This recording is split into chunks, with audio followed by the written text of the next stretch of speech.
This movie is a take on Clive Barker's 1987 horror classic, where a young woman struggling with addiction comes into possession of an ancient puzzle box, unaware that its purpose is to summon the Cenobites, a group of sadistic supernatural beings from another dimension.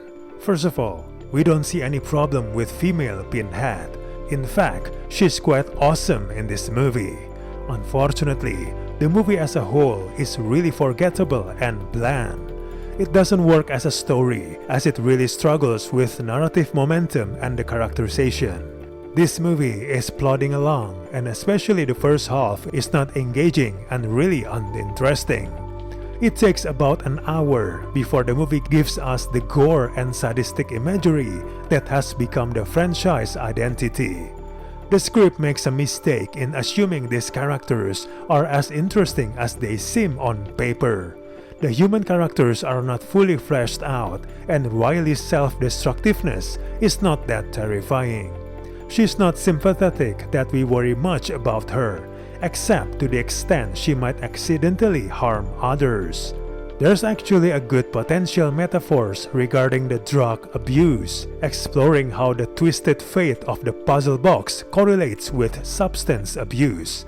Riley is a recovering addict, and when she relapses right before opening the box, the film initially questions whether the horrors that follow are real or part of some kind of drug adult hallucination. It's a potentially intriguing idea. Unfortunately, the one that the movie is not committed to, as Riley's struggles with addiction promptly fade into the background. Her addiction is used as a plot device, but never fully explored.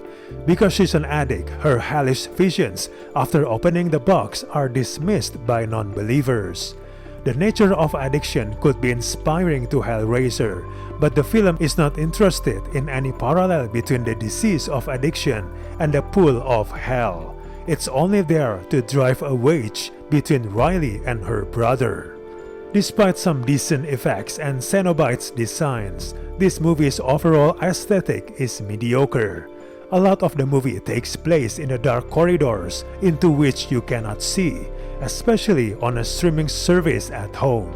Then they escape into the dark woods, in which you also cannot see the horrific images. Pinhead and the Cenobites wreak some havoc in the last part of the movie, yet the filmmaker shoots in such a murky aesthetic that it's sometimes hard to make out, let alone get excited by the ensuing carnage.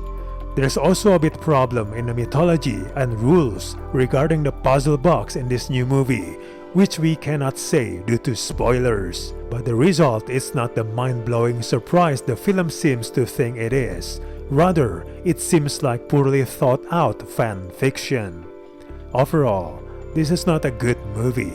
Even the gruesome scenes mostly are rather unimaginatively staged set pieces.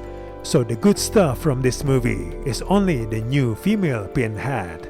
We only recommend you to watch this for her. Otherwise, we do not recommend this movie at all.